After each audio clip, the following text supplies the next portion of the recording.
invested in a lot of really phenomenal companies during that time, including Databricks and Matillion and infrastructure-focused companies. I also had the chance to invest at every single stage. Series A, Series B, Series C, every letter in the alphabet there. I think there's every so often a really big market opportunity, and AI is certainly one of those. The lessons of early stage is that product market fit, not really magic, it's math. But infrastructure founder needs or cybersecurity founder needs is quite different from maybe a consumer founder or like a crypto founder. Instead of software as a service, which is kind of the traditional form of software delivery. So, next iteration of it will be service as software, which is essentially service being delivered in the form of software. So this week, we get to interview Dan Nguyen-Huu. Dan's made phenomenal investments into things like Databricks and Sumo Logic. He's currently a general partner at Decibel VC, having cut his teeth at UBS, Battery Ventures, and VMware. It's a phenomenal episode. Let's get stuck in. But just before we do, let me introduce this week's sponsor of the OpenVC Podcast, Intercom.com. Intercom help founders by making your customer service 24/7. Through their use of innovative AI, you can answer 50% of your customer needs instantly. Intercom is offering 1 year free if you use the code OpenVC, all in caps, at the checkout using the link in the description below. And let's get back to the episode. Welcome to season 1 of the OpenVC podcast. You have been an operator turned investor, and I'd like to go all the way back to the very beginning of your entrepreneurial journey, which I think starts with your parents' influence, and some of that rubbed off on you because you started building and selling computers to your classmates at a very young age. Technology pretty early on. I'd worked for some of the large corporate companies back in the day, like Compaq Computers and HP. So eventually he started his own company, and I've always admired that. Early on, I messed around a lot with motherboards and things like that, and even sold a few to classmates and made a little bit of money. At some point I just had to decide that, going to the heart of innovation, going to Silicon Valley was the right move for me. Okay, so that takes me on to the next question, which is why you picked UC Berkeley as the place to go and do your college education. Yeah, I was really fortunate to get in, to be honest. It's a great school and have a lot of respect for it, and still very fondly on my time there. Berkeley is one of those places where it's a very multicultural place. I'm a very multicultural person. I grew up in Germany and, a child to immigrants. So there's always been conflicting, cultural differences. And I thought when I went there, it felt like a second. Awesome. Do you have any favorite memories of your time at Berkeley? Was it more classes or peers? There's always some really, really fantastic classes that you could take there. Even outside the regular curriculum, I was a huge fan of economics back then, and I loved classes like international trade and econometrics. But even beyond that, some of the classes that are offered there that you can take are really, really fascinating. One of my favorite classes was actually wheelchair basketball. Just kind of like, I've never been a good basketball player, but I enjoyed kind of learning how the rules were different when we played it in a different type of setting, and it was really, really fascinating and a really cool.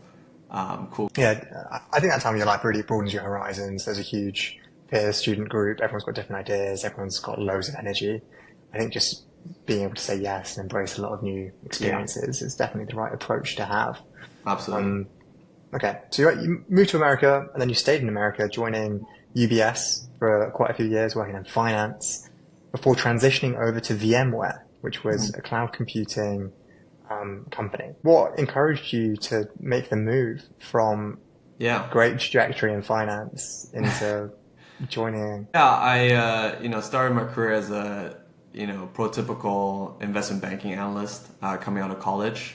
This day, I really actually look fondly on that time as well. It was a hard time. You work a lot of hours. You're putting in 100, 110 hours a week and sleeping under desks and all that. But I think the group of analysts and the friends that I made along the way there, we're still very close today. I think investment banking is like a really great place to learn. You get to know a lot of different companies, and I was in a technology group, so I covered mostly software. Then you don't really think about necessarily the consequences of it. You kind of move on to the next transaction. And I was really curious to learn, you make the bet to acquire another company, what happens after? I thought hey, cloud computing is a really, really interesting area. Infrastructure IT is a really, really interesting area. Decided to join VMware on the strategy and corporate development team, where I basically helped lead M&A transactions and investments.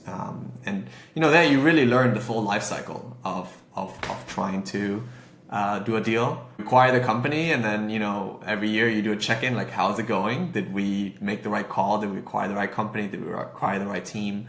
And you could see the full life cycle of it playing out over time. And there, I think, got to learn the depths of infrastructure IT and cloud computing and cybersecurity and some of the more technical fields that I invest in today. So, was there much of an uplift in terms of knowledge required moving from the finance background into IT infrastructure and cybersecurity, or had you always had some residual knowledge just like in that space already? Yeah, though I was very, very interested in computers early on, I would say that the world around those technical fields moves quickly. And I was really fortunate, when I got to VMware, I spent a lot of time talking to a lot of PMs, understanding the landscape and learning as much as I could, because it's a very complicated world and it changes every 6 to 12 months.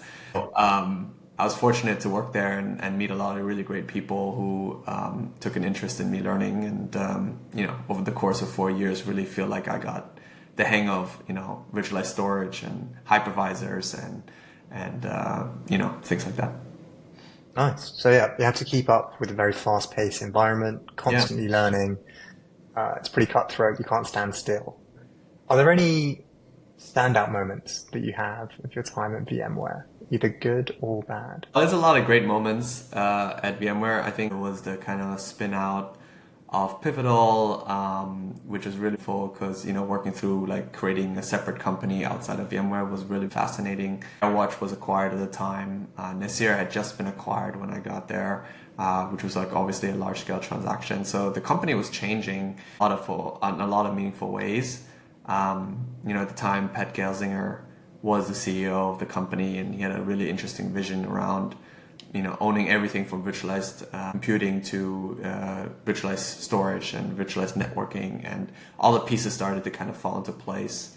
And that made a lot of sense to me. So it was a really, really fascinating time to kind of be there and learn through the company, obviously. So you're building this very unique skill set where you're an expert of finance. You really understand the metrics of the business and what makes them tick, what's attractive to an acquirer. And you're also building probably quite a niche skill set. Well, it still is quite niche, cybersecurity and IT infrastructure, although it has grown exponentially. Mm-hmm. And you find yourself stepping foot into the investing world again, but this time not in-house with a company, into an investment fund, Battery Ventures, which is a huge VC. How did that come about? And could you tell us a bit more about what you did at Battery? Yeah, I was brought on to the team and recruited out of VMware to help build out the infrastructure IT and cybersecurity practice on the West Coast for Battery. I worked with a lot of really great colleagues there. I invested in a lot of really phenomenal companies during that time, including Databricks and Matillion and a few other, I would say data infrastructure focused companies. I also had seeded a company in the cybersecurity space called Expel, which was a phenomenal experience for me because I got to see everything from the earliest stage all the way through. The company's doing quite well and is one of the most meaningful MDR vendors in the security space now. And I have a lot of respect for what the founders went through to kind of make that all happen. It's definitely not an easy journey, but Battery was a place where I got the chance to learn to invest at every single stage. Seed, Series A, Series B, Series C, you name it. I've kind of done every letter in the alphabet there, which was awesome for somebody who's just starting out in venture capital. I was there for about 5 years and really enjoyed my time and got to see the full spectrum of investing. So. I think we need to give you a little bit more praise about your time at Battery because you landed some incredibly valuable ownership positions for them early, within 5 years, just calling the shots and picking out some incredible investments. Looking back, what do you think gave you an unfair advantage as an investor in this space at that time that helped you pick so many winners? I think it's a really great question. Honestly, first I have to say it's a team effort. Investing requires a lot of really, really bright minds. Question that I get asked a lot by people is like, want to be a venture capitalist, like how do I do it? And the way I answer that question always is like, you should always think about why a founder would take your money. Why would a founder decide to work with you? And if you can answer that question well, then you have a true edge in the space. It did acquire a good amount of knowledge in the technical fields of infrastructure IT and cybersecurity over the course of my time at VMware, and definitely leveraged that knowledge to build out thematic ideas on where I believed the world was going. Believing that the world was going towards open source, believing that the world was moving towards cloud, believing that the world was going towards microservices, that cybersecurity as a category was going to become more and more important, especially as developers rose through the ranks as well in terms of importance. So I think all those things are tied together, but being thematically driven really, really helped me build conviction in a lot of different companies. And that in turn, aligned visions really easily with founders. No, that makes a lot of sense. Thank you. What do you think, looking back, when you were at VMware and you were becoming the sector specialist, was the intention to become a venture capital investor, or was it curiosity that was really driving you to dive deeply into these areas? I'm thinking about it from the perspective of a fresh VC, maybe they're a sector agnostic fund. How do they end up specializing? What do they choose? How do they end up actually becoming differentiated in a space? I believe that specialization is the thing for a founder. I believe that because obviously I work at Decibel, and Decibel is a specialist fund. We focus primarily on these technical fields. Some of the fields are quite complicated. It's clear to me that founders generally, like what an infrastructure founder needs or a cybersecurity founder needs is quite different from maybe a consumer founder or like a crypto founder. I think the needs are just kind of different. The language that they speak is different. So I feel that having specialization can be a meaningful edge because you can actually understand where the world is going, and you also understand the history of what happened before them. So I think there is definitely an advantage there, and I think it's important to develop it.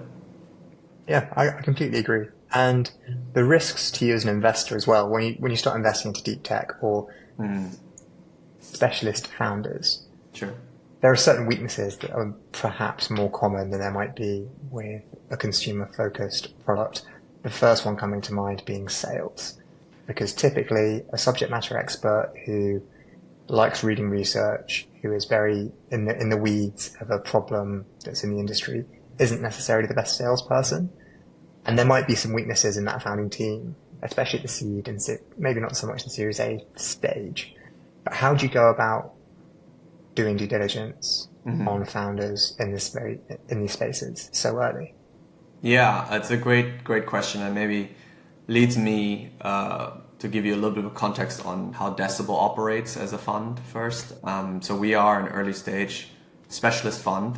We primarily focus on the technical domains of software, so that includes developer platform and tools, data infrastructure and AI, and cybersecurity. A lot of the time that we spend on trying to figure out what the next kind of big themes are is because we also spend a lot of time talking to what we consider early adopters. A lot of the work that we do, especially with early stage founders, is to introduce them to these early adopters, to find them, to identify them.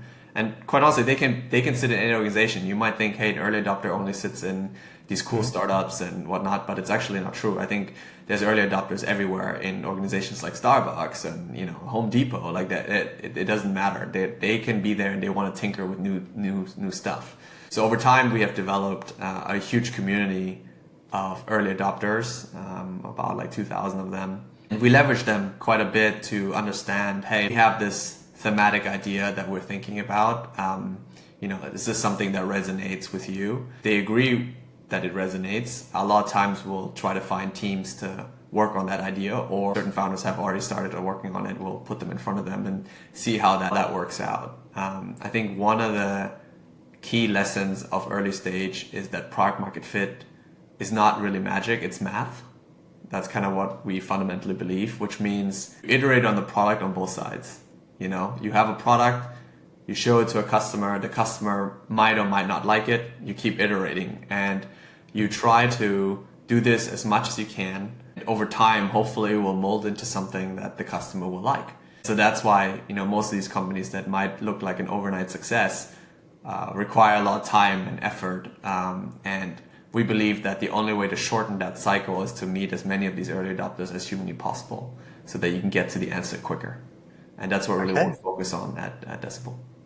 Wow. Okay. There's a lot of gold in that answer there that I need to unpick. Firstly, I really want to dig into this early adopter community type situation. I've heard of VC funds doing customer due diligence, where they might ring up a customer that the startup already has, say, hey, what stood out? Did you consider any competitors? What was the sales process like? I don't think I've ever heard of anyone actually having an early adopter community. So how did you go about building that? And what's the incentive? Why do people? Early adopters are definitely a special kind of breed. Certainly one that we deeply appreciate, because I think if it wasn't for them, it'd be very hard to build new products in a structured way. The real definition of somebody who's an early adopter is someone who loves molding the clay with founders, loves trying out new products, loves to talk about new products, and doesn't mind talking to a founder where the product's not perfect yet. They, in a way, are oftentimes co-creating the future with the founders. And they are the first ones to evangelize the product over time. So if you build something that's phenomenal for the founder, a lot of times those early adopters are the first ones to buy it. But it doesn't have to be. It could be some that just want to see what's the latest. So I think people who are very intellectually curious about the future and wanting to have a hand in it, they generally opt into these type of communities. I'm incredibly grateful to all of them, because it would be very hard to validate some of the ideas that we have if it wasn't for them. An adult playground where instead of slides, instead of monkey bars, there are these new products that people can just play with. And it's an adult playground. So it's not in their professional capacity, right? They wouldn't be representing the company that they work for. This would be a personal capacity. Hey, I just have an outside interest. I think there could be something interesting here. It can be both, Harrison. It can be both. I mean, obviously, sometimes they prefer to just say, hey, this is like my free time and I like to tinker. Oftentimes, it solves a real problem for them. They might want to have a real problem at their workplace, and they can't really solve it with the existing solutions that exist out there. And they're curious to see what else could be built. Early adopters do get benefits, right? Like the benefit is if you're working closely with the founder early on, you might get a discount on the first iteration of the product, right? So there's ways to make it worthwhile. Even beyond the emotional wanting to help someone. But I think it's generally really, really good for everybody.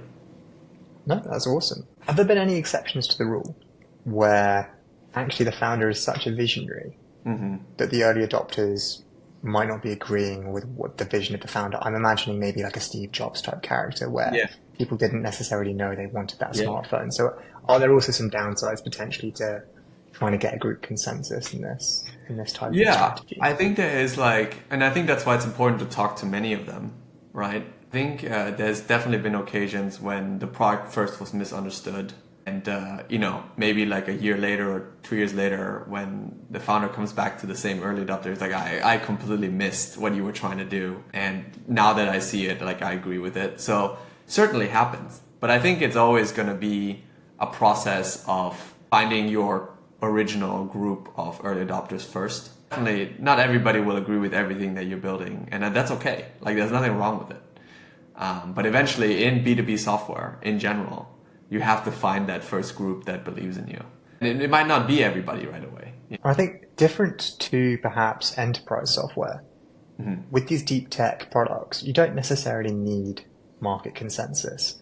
If a founder can get close to a large company, a person at a senior company who's in a big position and tells them deeply about a problem that they have, if the founder can then build a very specific solution for that one customer, it's very likely that it will also be needed by similar companies in the future. So you don't necessarily need to demonstrate millions of dollars in ARR quickly if you can demonstrate product expertise and value. Is that accurate? More so when it comes to deep tech products than it is consumer brands would probably be the other extreme I think almost every single product B2B starts out like with a smaller group of people who believes. I think over time, the product, it's kind of hard to say like, hey, you were right or we were wrong in the early stage because the product evolves so quickly. A few months, you obviously have a different iteration of it.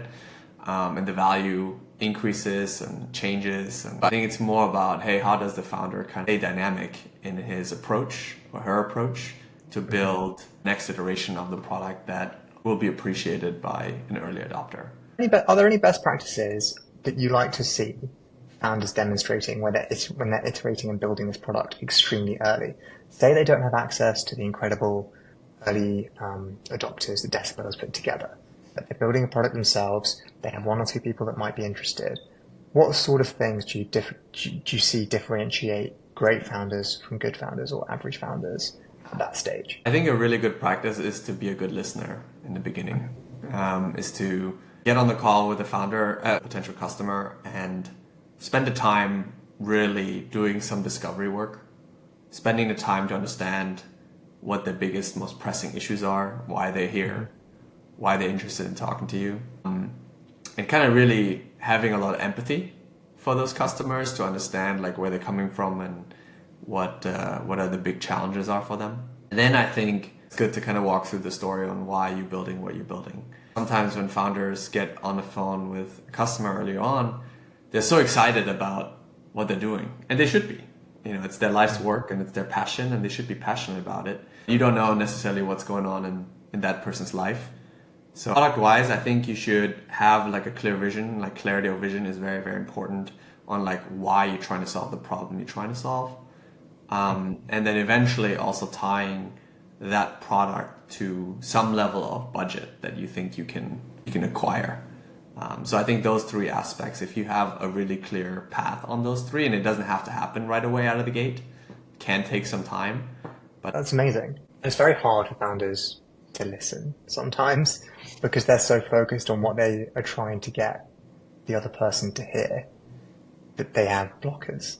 So are there any do you have to do any coaching at times to help people get better at these things? Yeah, absolutely. I mean, spend a lot of time with them, and of course, coaching is that something we try to help with. I think it's natural for founders to have certain strong suits and certain weak spots. I think it's always great when founders have like the awareness to understand that.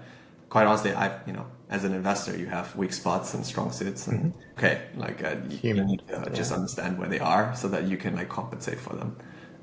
So the best founders in my mind always have a really clear understanding of themselves and, understand that they need to grow with the company. And over time, actually, as the company grows, they also have to level up. What you do at the early stage when you're building a product might be very different from what you do when you scale the company and build a huge go-to-market engine and then build a bigger company from there. I really agree. For founders considering raising money, I'd love to flip the script and ask you a question that you said you'd ask yourself. Why should they pick Decibel? Yeah, we really spend most of our time with technical founders building technical products for technical audiences. And we believe that in those domains, we can help the founder the most. So of course, the early adopter community, which we have talked about at length, there is kind of helping companies find product market fit at the earliest stage in a really structured way. And it's really kind of in these domains where we believe thematic attack. If you were to say, why does someone choose to work with us? It's because at the earliest stage, we're a really, really good partner in those technical domains. I love it. So let me give you an opportunity now. Do you have any good examples of when a startup has really effectively leveraged that early adopter community? Yeah, there's so many. All of them have in some way, shape or form benefited from it, whether it's to get really, really good early feedback, whether it's to actually convert customers directly and over time. And some we have a few Lime security in the email security space. When we invested, the company was really, really early, didn't really have any customers at the time, but had some really, really promising technology. And, Josh and Ian are truly product visionaries. And, over the course of working with them over the last several years, they've really shown the path towards product market fit and have subsequently raised, rounds from Index and so on and so forth. So I feel like that kind of path is quite typical for a lot of the investments that we do. We have another company called Push Security in the ITDR space, where we led the seed, and then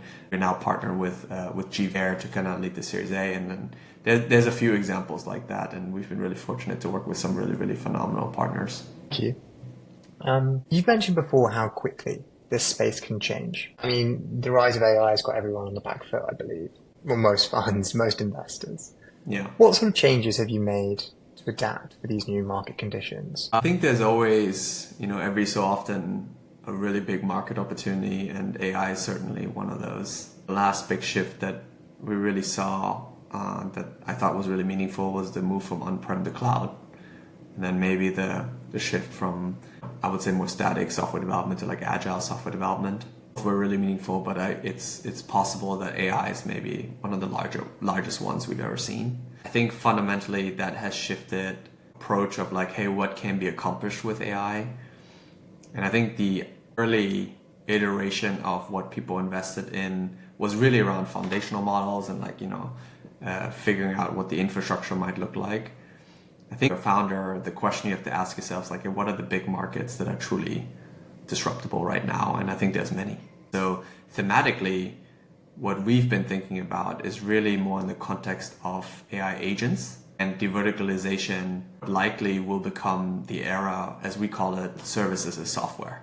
So instead of software as a service, which is kind of the traditional form of software delivery, so software being delivered to us via the cloud, we think the next iteration of it will be service as software, which is essentially the service being delivered in the form of software. So it's just being done end to end. I think what enables that new process will likely be agents.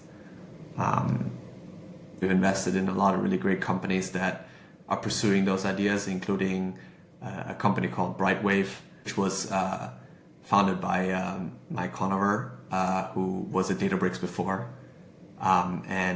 He's building a financial research agent, so you can literally ask any type of question around, hey, where do we go from here in terms of financial markets, or some type of economic question, and it will give you like a really detailed report about like the current state of things.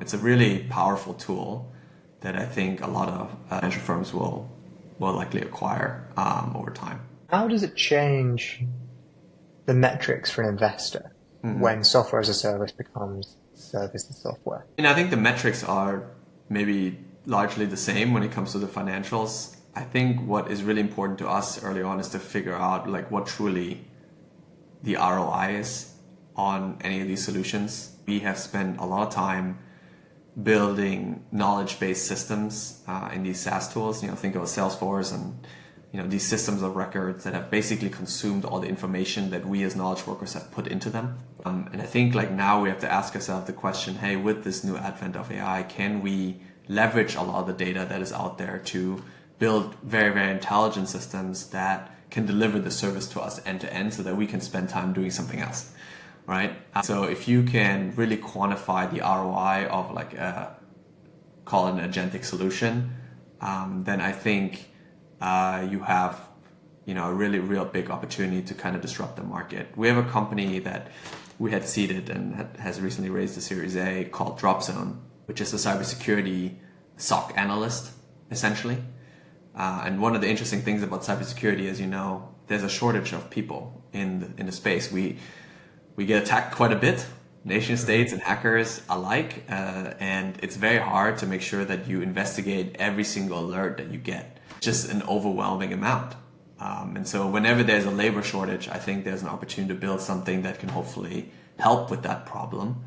And that's what Dropzone's doing. It's basically an autonomous SOC analyst that can investigate all the tier 1 alerts and kind of can do it end to end, can go into like a Splunk-like system or a log management system, pull out the logs, investigate the logs, and then figure out like what the end result should be and provide that result and the report to a human who can then basically say, hey, this makes sense, and here's kind of the next step. So if you can imagine a world where maybe the adversaries, and this is more related to cybersecurity in particular, the adversaries in our world are likely going to utilize large language models to create a higher volume and a higher variety of attacks on us, then you can also imagine that on the other side, we have to find a solution that compensates for that increase in attacks. And I think the only way to do that is to also build solutions that will hopefully help with that. Sounds like an amazing investment. It's a great application of technology in a space that very much needs it.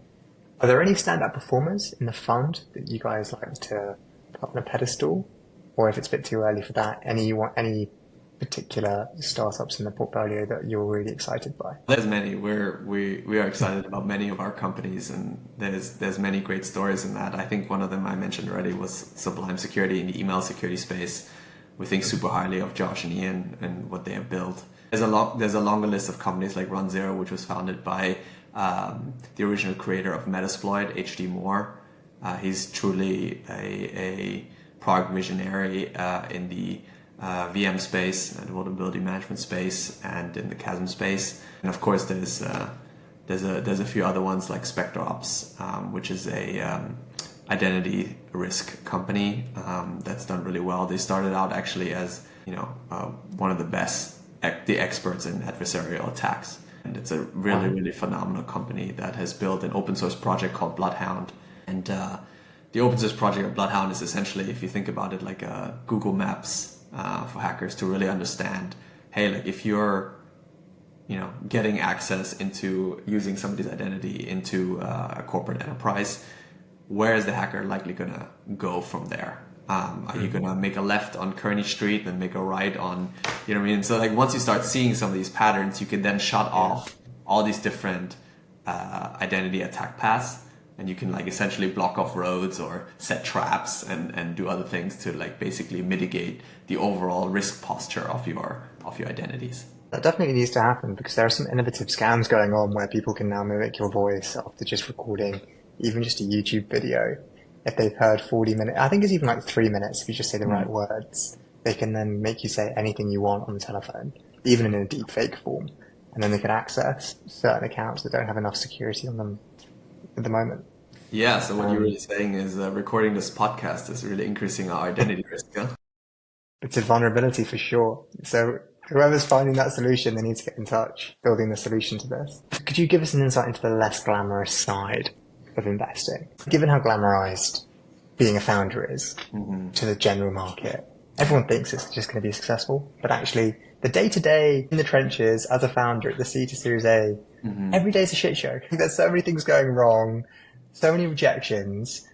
The successes are genuinely normally few and far between, so to have the mental resilience to go from one to the other and not lose any passion at the end goal is a tough thing to do, and I imagine it does burn a few people along the way. And looking after yourself is definitely something you can do to prolong your capacity for that, of being in the war. Yeah, I agree with you. It is one of the most underrated things, is to like, make sure that you get a workout in and like, try to eat healthy and like, keep working on yourself as much as you're working on the company. And yeah, there's like a little bit of a glamorization around, like grind yourself to the core. And, I think that's, there's some truth to it, of course. Like you have to work hard to create something out of nothing, but I also think that if it is a really long path and what you were trying to accomplish over the next 10, 15 years to build a really phenomenal, enduring company, you have to also make sure that you're healthy enough to do it. I love it. Thank you. Okay, so more positive note now. Where do you want Decibel to be in 5 years' time? Do you have any personal goals or overall goals for the fund? Yeah, certainly. I think we are really early stage specialist fund, and we've been around for a few years. It's going on 5 or 6 years now, and it's been a really phenomenal journey. So I think like long term, we're always going to try to focus on founders, try to accelerate the path to product market fit.